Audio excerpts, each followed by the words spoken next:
사랑하는 여러분, 지난주 저는 내 힘으로 안 되는 일들, 내 힘으로 극복이 안 되는 일들에 대해서 설교를 드린 적이 있습니다. 내 힘으로 극복 안 되는 일, 혹시 한 주 동안 한번 고민해 보면서 한번 극복해 보려고 노력해 보시진 않았을까요? 예를 들어서 이런 어떤 감정의 문제들이 내 생각대로 내 힘으로 안 될 때가 있고, 또는 어떤 중독에 가까운 어떤 습관들에 의해서 내 힘으로 안 될 때, 그때 어떻게 해야 된다고 했죠? 우리가 주님께 맡기고 그리고 주님께 기도에 힘써야 된다고 했습니다. 그럼에도 불구하고 안 될 때는 두 번째, 제가 여러분에게 말씀드린 게 있는데, 그것은 내가 그렇게 기도하고 주님께 맡겼는데 안 될 때는 내가 주님과의 이 관계를 한번 점검해 보라고 했습니다. 저는 오늘도 마찬가지로 우리가 하나님 앞에 예배할 때마다 이 예배가 우리에게 은혜가 되고, 이 예배가 우리의 삶 속에서 열매가 되고 능력이 되기 위해서는 무엇보다 내가 주님과 이 생명의 이 풍성한 관계가 이게 이루어지고 있는가, 생명의 관계가 이루어지고 있는가, 이 점에 대해서 우리가 영적인 어떤 점검들이 필요하다고 생각합니다. 길이요 진리요 생명이신 주님이 우리에게 이 생명의 이 호흡을 불어넣어 주실 때, 이 생명의 이 호흡을 우리가 받음으로 말미암아 우리가 침체되어 있고 낙심되어 있고 내 힘으로 되지 않는 일들을 우리가 극복하고, 내 힘으로 하는 것이 아니라 주님이 불어넣어 주시는 이 성령의 이 능력을 공급받아서 오늘도 우리가 주님 안에서 승리하며 어떤 어려운 난관들, 어떤 어려운 해결되지 않는 것들도 주님이 주시는 힘으로, 주님이 주시는 새 힘으로 극복하고 그리고 이루어낼 수 있는 그런 은혜가 있게 되기를 주님의 이름으로 축원드립니다. 오늘은 여러분에게 상처에 대해서 말씀드리겠습니다. 사랑하는 여러분, 저는 이 설교를 준비하면서 좀 조심스러운 부분이 있습니다. 왜냐하면 우리 가운데는 이렇게 상처받지 않은 사람이 없어요. 다 상처가 있어요. 아마 어떤 분은 이렇게 이야기할지 모르겠어요. 목사님, 저는 상처가 없어요. 저는 상처받은 적이 없어요. 이렇게 이야기하실지도 모르겠어요. 그러나 제가 아는 저의 짧은 상식으로는 모든 인간은 다 상처를 받으면서 살 수밖에 없고, 또 모든 사람들은 그 상처의 종류가 다 다를 수밖에 없다는 겁니다. 여러분, 지금 전 세계 인구가 70억이라고 하잖아요.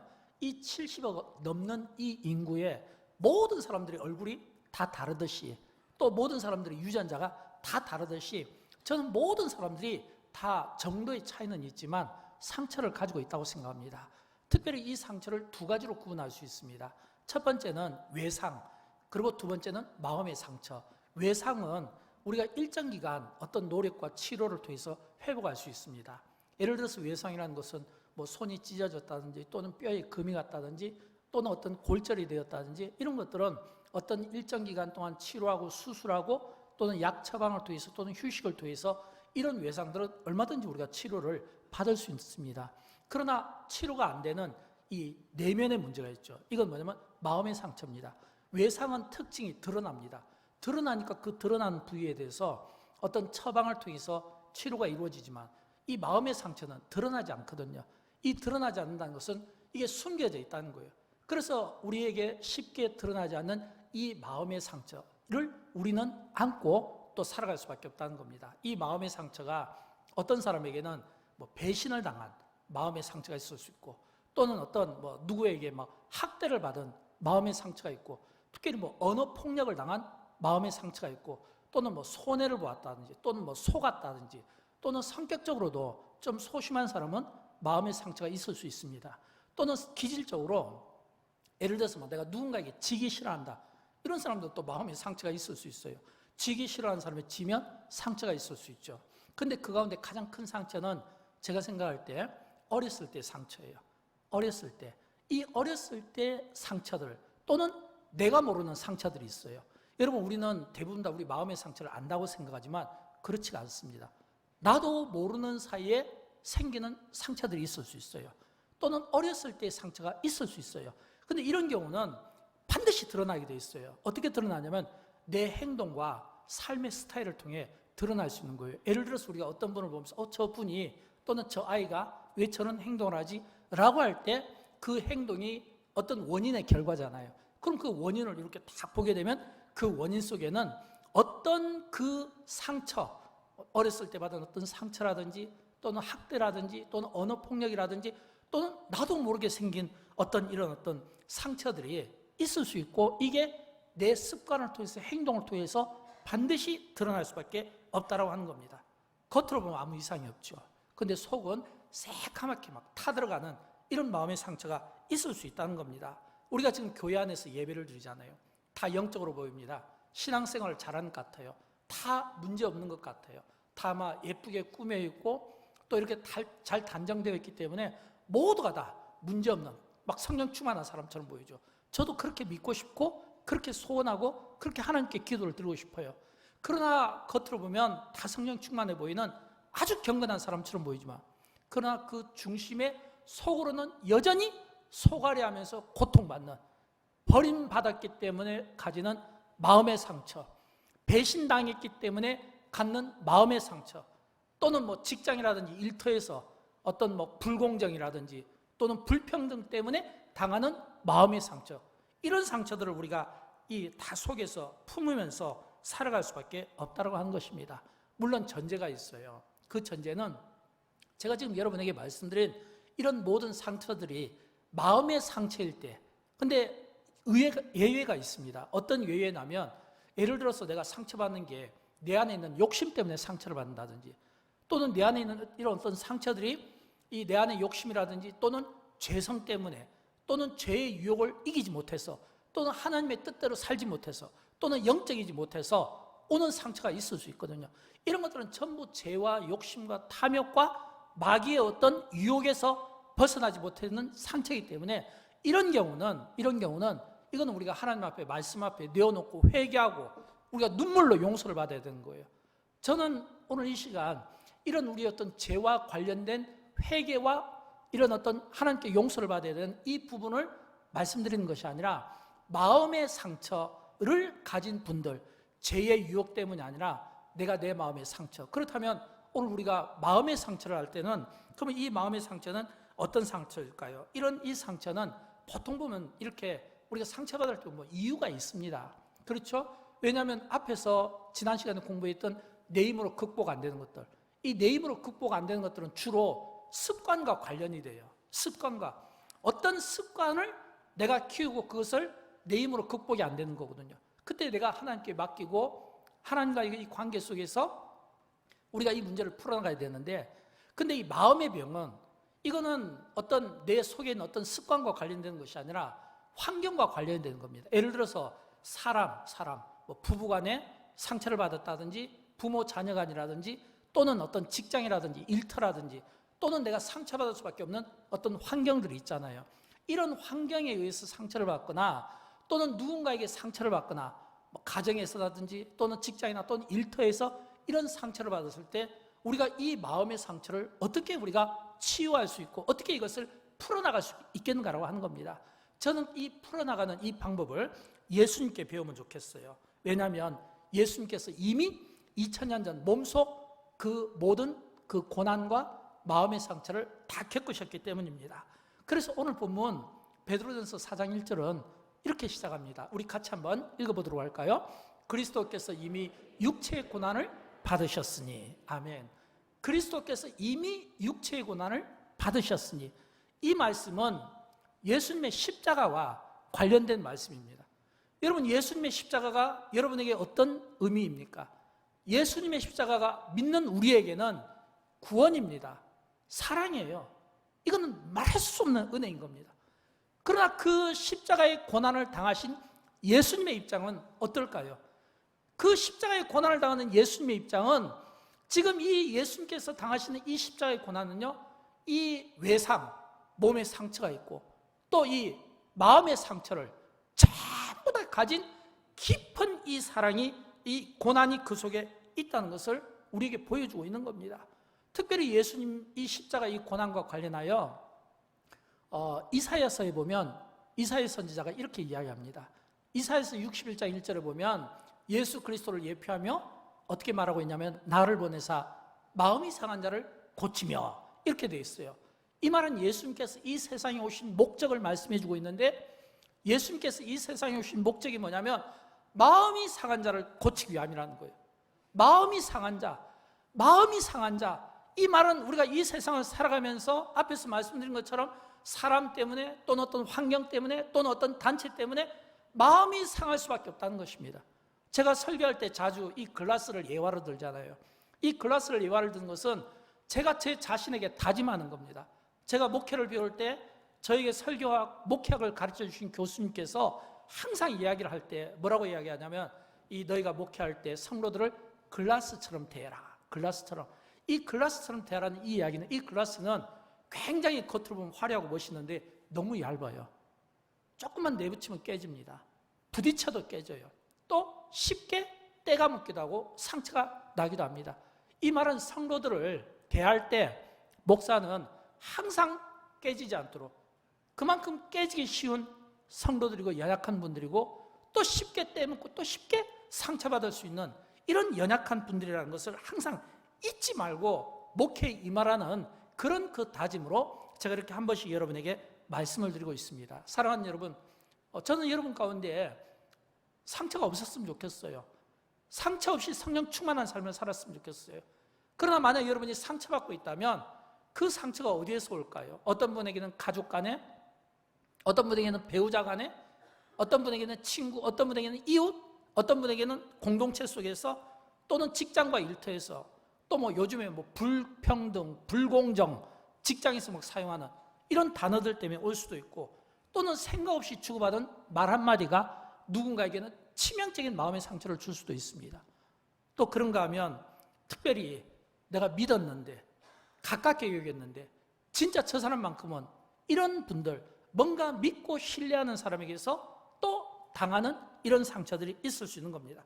이런 이 상처들을 받을 때 상처 때문에 마음 상해하지 마시고, 상처 때문에 막 분노하시지 마시고, 오히려 그 상처 때문에 고난받을 때 이미 2000년 전 예수님께서 그 상처 때문에 고난받으시는 그 십자가를 바라보면서 우리 안에 있는 마음의 고통들이 사라지고, 그 십자가를 바라보면서 우리를 대신해서 받으신 그 십자가의 그 은혜가 여러분에게 위로가 되고, 그리고 여러분에게 치유받는 시간이 되면 좋겠습니다.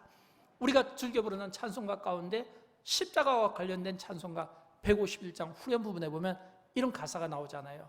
십자가 십자가 내가 처음 볼 때에, 십자가 십자가 내가 처음 볼 때에 나의 마음이 큰 고통 사라져.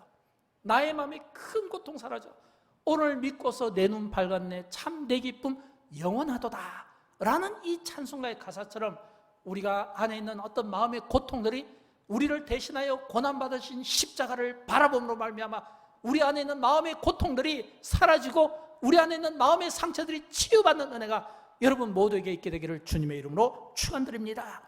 저는 그런 의미에서 오늘 마음의 상처를 치유받기 위한 3가지를 여러분에게 말씀드립니다. 첫째는, 우리가 마음의 상처를 치유받기 위해서는 우리 마음이 예수님과 똑같아야 돼요. 우리의 마음이 예수님과 같은 마음을 가져야 돼요. 오늘 본문 4장 1절 우리 다시 한번 읽어보도록 할까요? 그리스도께서 고난을 받으셨으니 너희도 같은 마음으로 갑옷을 삼으라. 아멘. 그리스도께서 이미 육체의 고난을 받으셨으니 너희도 같은 마음으로, 너희도 같은 마음으로. 이 말은 뭐냐면 예수님과 똑같은 마음으로, 예수님이 고난 받으실 때 십자가에서 이기셨던 것처럼 고난이 우리에게 찾아올 때, 상처가 우리에게 찾아올 때 그 상처를 예수님과 같은 마음으로 가질 때 비로소 이길 수 있다는 겁니다. 여러분, 우리가 예수님과 같은 마음을 갖는다는 것은 어떤 의미일까요? 예수님과 같은 마음을 가지려면, 진짜 우리의 마음이 예수님과 같아지려면 예수님께서 받으신 그 고난을 이해할 수 있어야 돼요. 여러분, 우리는 많은 경우 우리가 주님의 뜻을 따릅니다. 우리가 주님을 사랑합니다. 우리가 주님을 높입니다. 우리가 찬양하고 경배하고 기도하지만 예수님이 당하신 그 고난을 우리가 얼마나 묵상해 봅니까? 당하신 그 고난을 한번 묵상해 보세요. 예수님께서 어떤 고난을 당하셨나요? 예수님께서 십자가를 지실 때 손과 발은 못에 박혔다고 되어 있어요. 허리에는 창이 찔렸다고 되어 있어요. 등은 채찍질을 당했다고 되어 있어요. 머리는 머리 과시관을 쓴 겁니다. 이거는 전부 우리가 상처를 이야기할 때 외상에 해당되는 거잖아요. 이런 외적인 상처들을 예수님은 다 받아내신 겁니다. 이걸 이해할 수 있겠습니까? 또 2번째는, 그러면 이 마음의 상처는 얼마나 클까요? 사람들이 막 예수님을 저주합니다.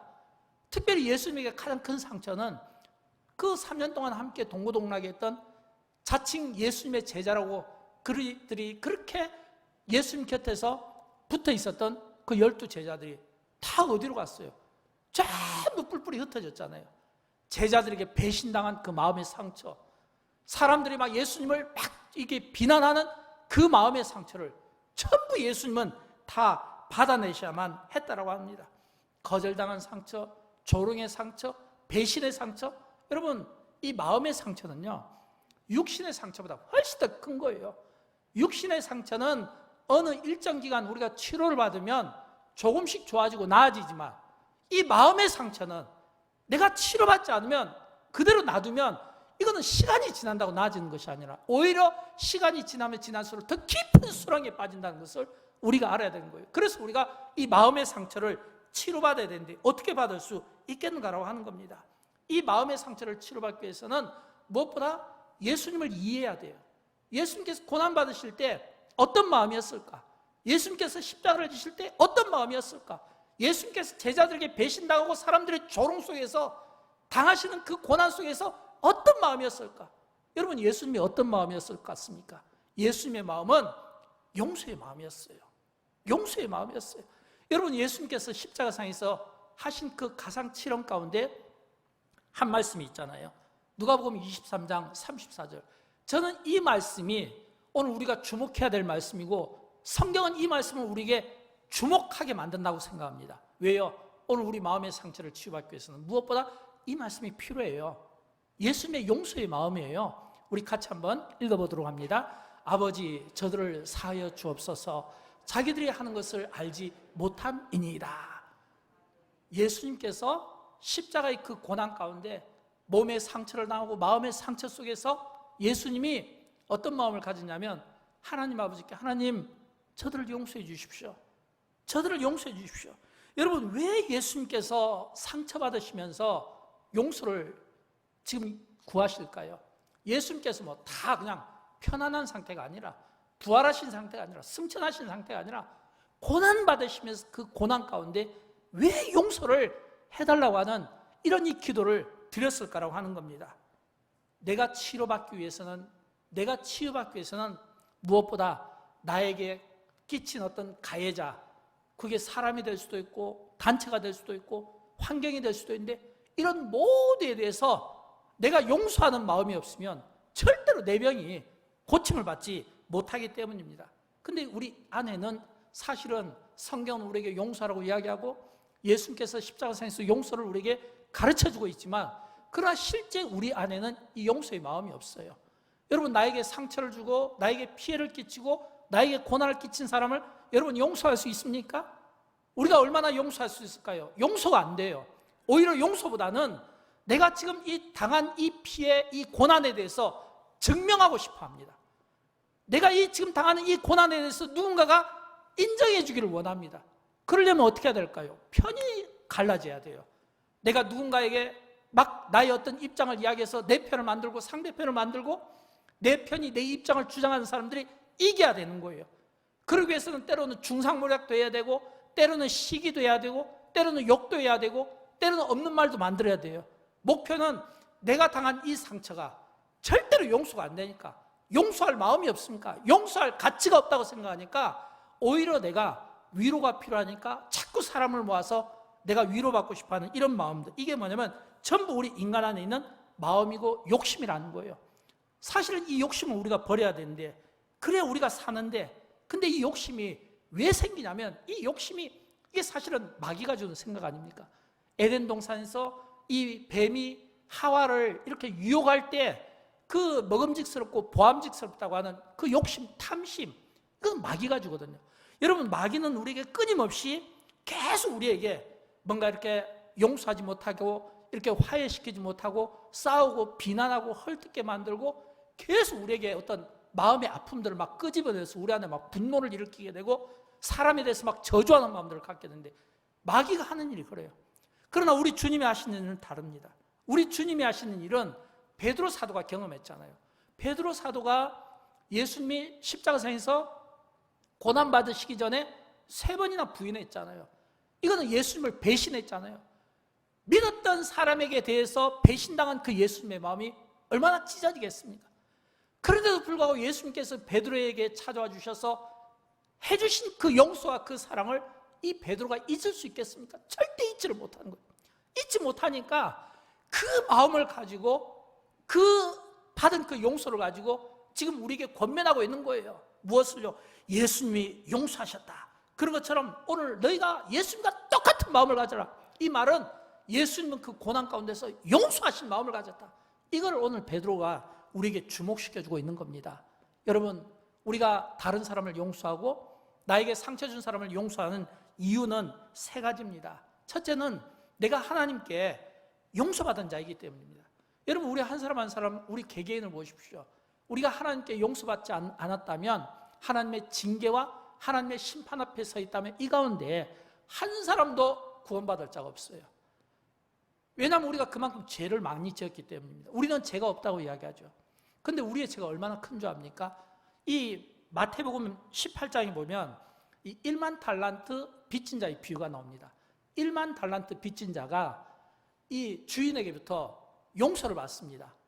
도저히 주인에게 갚을 길이 없다고. 그래서 그 사람을 긍휼히 여겨서 주인이 용서해 줍니다. 근데 용서받은 이 1만 달란트 빚진 자가 용서를 받았는데 길을 가다가 친구를 만났어요.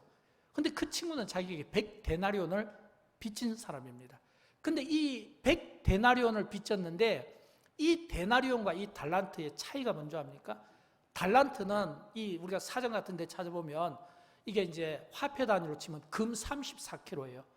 한 달란트가 금 34kg예요. 근데 1만 달란트잖아요. 그러면 이거는 뭐 국가별로 다 뭐 환율이 다르니까 계산할 수가 없겠더라고요. 굉장히 큰 금액이에요. 우리가 상상 이해로. 근데 반면에 이 100데나리온은 노동자 하루 월급이에요. 그러면 노동자 하루 월급을 진 그 사람이 1만 달란트 빚진 사람이 탕감받았는데도 불구하고 친구인데도 불구하고 감옥에 집어넣은 거예요.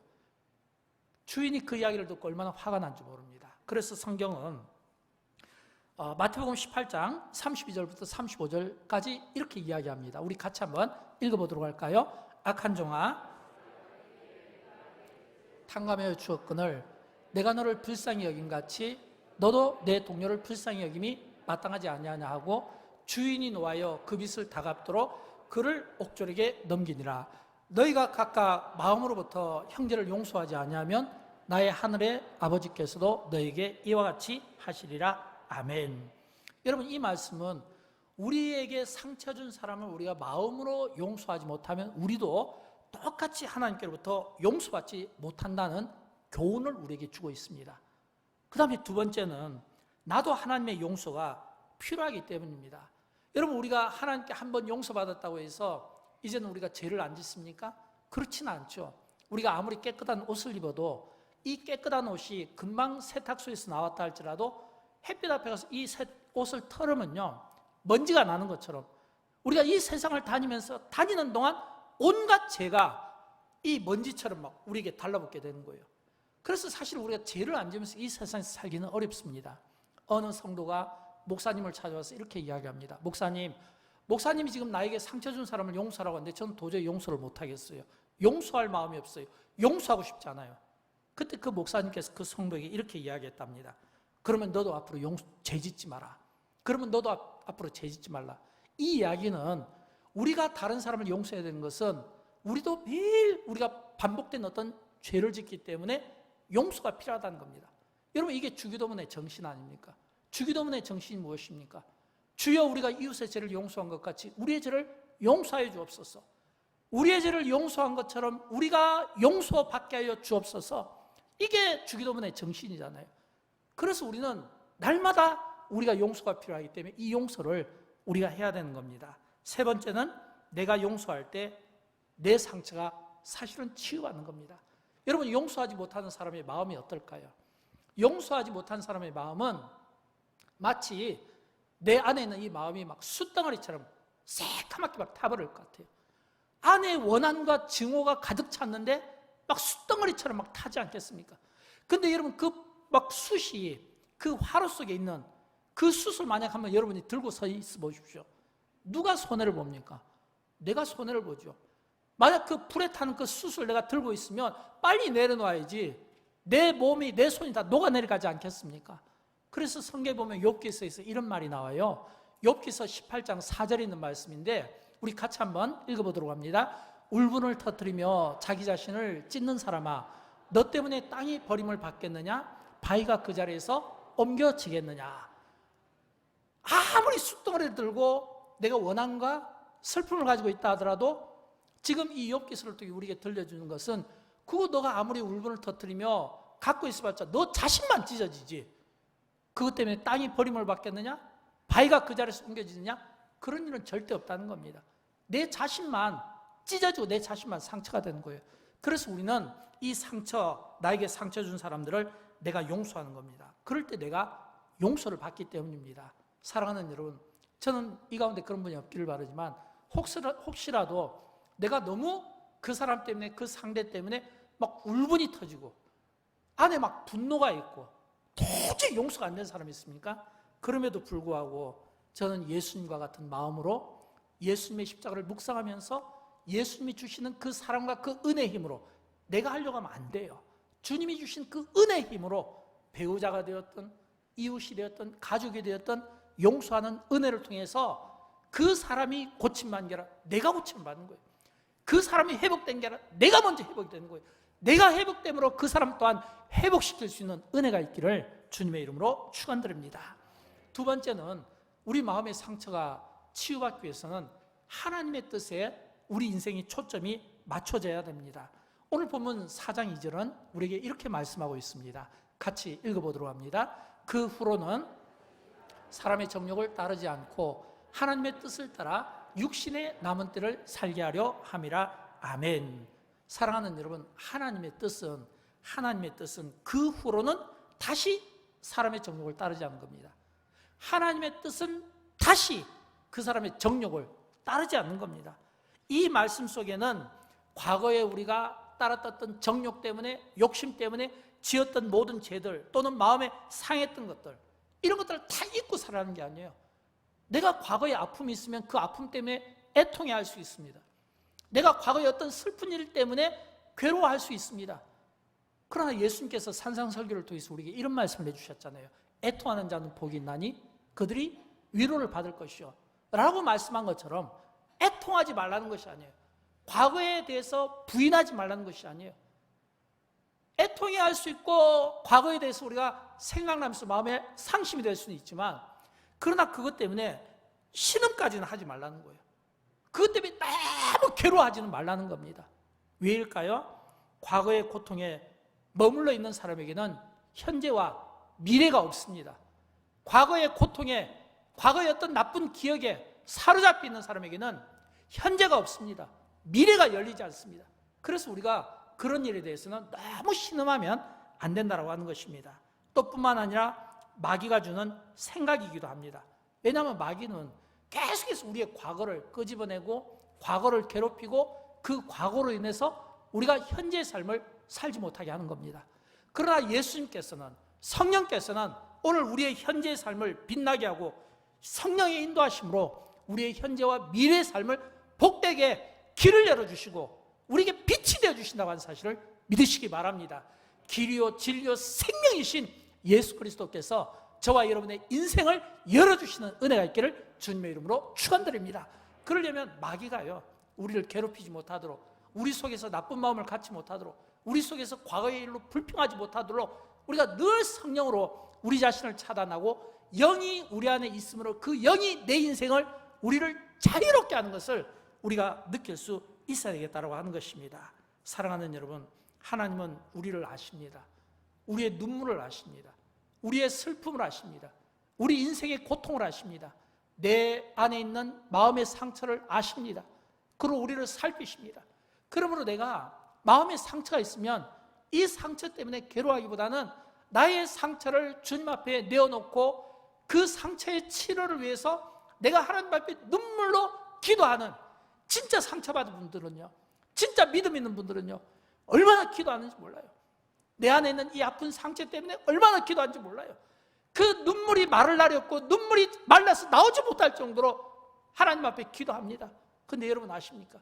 내가 그처럼 내 상처 때문에 하나님 앞에 눈물로 기도하고 그 눈물이 말라서 없는 것 같아도 성경은 우리에게 이런 은혜를 약속하고 있는 겁니다. 어떤 은혜냐면 시편 56편 8절 말씀인데 우리 같이 한번 읽어보도록 할까요? 나의 유리함을 주께서 계수하셨사오니 나의 눈물을 주의 병에 담으소서. 이것이 주의 책에 기록되지 아니하였나이까. 아멘. 여러분, 이 말씀은 나의 눈물을 주의 병에 담으소서, 이것이 주의 책에 기록되지 아니하였는가. 하나님은 우리를 아시고 우리를 살피시며 우리의 눈물을 아십니다. 우리가 흘렸던 그 눈물을 다 기억하세요. 우리가 흘렸던 그 모든 눈물들을 다 주의 병에 담으셔서 기록하시는 분이라고 우리에게 가르쳐주고 있는 겁니다. 여러분이 아파서 울고 흘렸던 눈물, 슬퍼서 흘렸던 눈물, 애통하는 눈물들 주님이 다 기억해 주실 줄로 믿습니다. 하나님은 우리의 머리카락 하나까지 세시며 우리의 몸의 내장 하나까지 살피시는 하나님이시므로 능치 못하신 힘이 없는 그 하나님의 은혜에 내 모든 문제를 맡기고 내 외상뿐 아니라 내 마음의 상처까지 맡기고 주님이 친히 치료하시며 고쳐나가시는 은혜가 여러분의 생애 가운데 가까운 시일 내에 꼭 일어나게 되기를 주님의 이름으로 축원드립니다. 마지막으로 세 번째, 오늘 마음의 상처를 치유받기 위해서는 내 마음의 상처를 서로 격려하고 도와줄 수 있는 사람을 만나는 것이 중요합니다. 사람을 만나는 것이 중요해요. 오늘 본문 베드로전서 4장 8절부터 10절까지 있는 말씀인데 우리 같이 한번 읽어보도록 합니다. 무엇보다도 서로 사랑할지니 사랑은 허다한 죄를 덮느니라. 서로 대접하기를 원망 없이 하고 각각 은사를 받은 대로 하나님의 여러 가지 은혜를 맡은 선한 청지기 같이 서로 봉사하라. 아멘. 여러분, 이 본문에 보면 서로라는 말이 3번 반복되어 나옵니다. 이 말은 오늘 내 안에 있는 이 상처, 마음의 상처는요, 내가 혼자 풀어나가지를 못하는 거예요. 이 마음의 상처를 해결받기 위해서는 무엇보다 우리가 십자가를 바라보는 것이 중요합니다. 십자가의 은혜, 또 주님이 우리를 찾아와 주셔서 친히 오늘 나의 이 아픈 상처를 치료해 주는 것이 중요합니다. 그러나 성경은 우리에게 또 하나 이 베드로 사도가 우리에게 권면하고 싶은 게 있어요.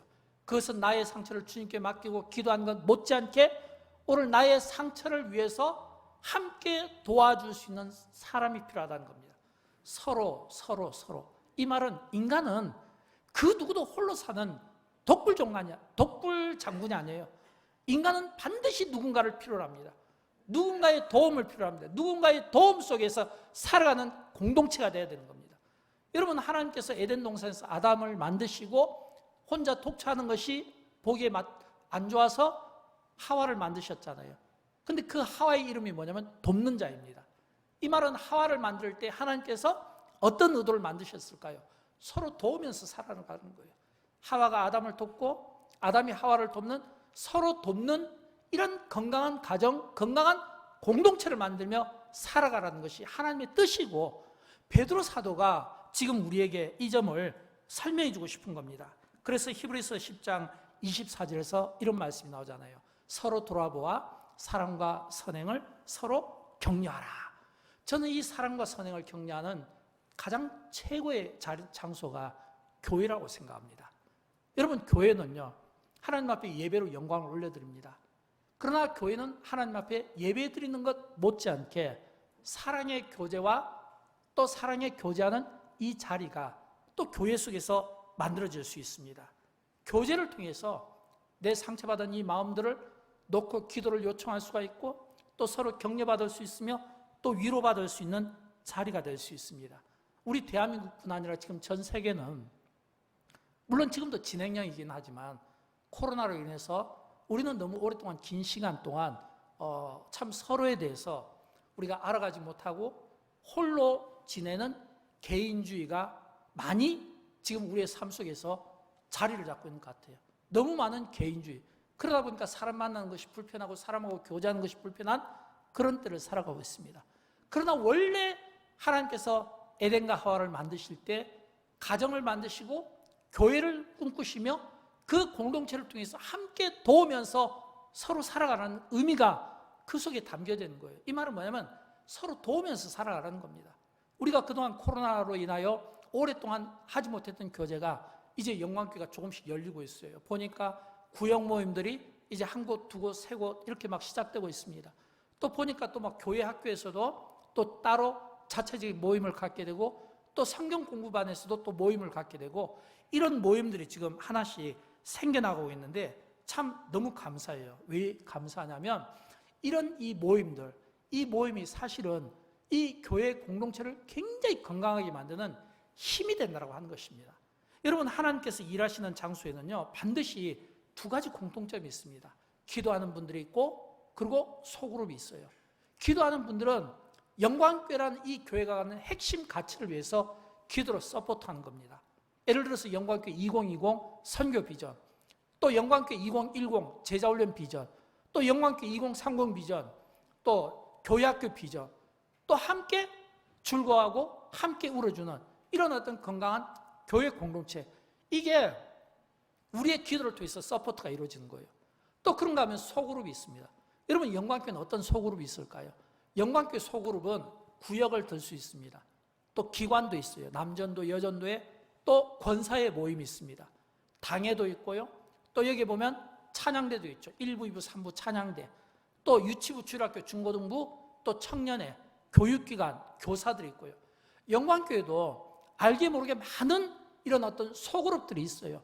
그런 그 소그룹들이 이제 한 분, 두 분씩 이 소그룹을 형성하고 서로 교제하고 서로 위로하고 서로 격려하며 서로 축복하며, 그럴 때 내 안에 있는 이런 어떤 나쁜 기운들이 전부 이 좋은 기운들에 의해서 물러가게 되고, 이런 좋은 엔돌핀 같은 이런 성령으로 충만한 생각들이 우리 안에 막 쌓여지게 될 때 그 교회는 건강합니다. 그 교회는 세상에 희망을 줄 수 있습니다. 그 교회는 세상을 선도할 수가 있는 겁니다. 사랑하는 여러분, 저는 설교를 준비하면서 이런 생각을 해봤습니다. 왜 하나님께서 우리에게 이런 아픈 마음들을 주셨을까? 이게 하나님의 뜻일까?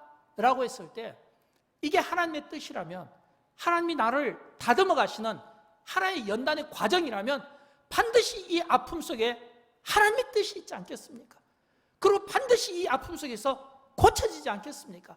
하나님이 주시는 아픔이라면 또한 하나님께서 베푸시는 은혜 가운데 우리의 아픈 상한 마음들이 치료받지 않겠습니까? 중요한 것은 그 상처들이 치유되었을 때 주님이 우리에게 목표하는 것은 다음입니다. 내가 내 안에 어떤 상처들이 치유되면 그 치유받은 그 나의 모습을 기뻐하기보다는 오히려 다른 상처받은 영혼들을 향해서, 주님이 그 상처받은 영혼들을 향하여 하나님 아버지의 그 시선이 가 있는 그곳에 우리가 거기에 머무는 것이, 우리를 이 세상에 두시고 우리를 영광교회에 두신 하나님의 선하신 진짜 목적 아니겠습니까? 이게 하나님의 목적이고, 이 목적이 깨달아진다면 내가 지금 상처받는 게 손해가 아니에요. 오히려 내가 마음에 상처가 있었던 이 마음의 상처가 다른 누군가를 치료하는데 내가 하나님 앞에 선한 도구로 쓰임을 받을 수 있다면 이건 축복이 되는 겁니다. 내가 누군가를 향하여 내가 돕는 데 쓰임을 받을 수 있다면 이것은 기쁨 아니겠습니까? 하나님이 우리를 선한 목적 가운데 창조하시고 선한 목적 가운데 두신 것을 이런 이 기쁨으로, 기쁨의 도구로 쓰임을 받으라는 거예요. 여러분 가운데 혹시 마음에 상한 분들 있나요? 이 시간 성령께서 여러분 각자의 마음을 찾아와 주시고 아픈 마음들을, 상한 마음들을 터치해 주심으로 고침받는 은혜가 있기를 주님의 이름으로 축원드립니다. 여러분 고침받았습니까? 오늘 이 세상을 향해 하나님의 시선이 어디에 가 있는지 한번 보십시오. 오늘 하나님의 시선이 어디에 있는지, 그 향하신 그곳에 내가 있기를 원하는 그 주님의 그 마음을 보시고 그 아픈 영혼들을 치료하고 그 아픈 영혼들을 회복시키는 이 거룩한 일에 저는 영광교회와 또 영광교회는 모든 소그룹들과 모든 성도들이 거룩하게 쓰임받는 은혜가 있기를 주님의 이름으로 축원드립니다. 우리 함께 일어나실까요? 함께 일어나셔서 함께 찬양할 때 오늘 찬양은 아바 아버지입니다. 아바 아버지. 이 찬양을 하나님 앞에 부르실 때 이 찬양 가운데 주님이 우리를 만나주시고 이 찬양 가운데서 여러분의 상한 마음들이 깨끗하게 고침받고 주님의 선한 도구로 아름답게 쓰임받기를 진심으로 축복합니다.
나를 이해하시네 내 영혼 새롭게 세우시네 주는 내 맘을 고치시고 주는 내 맘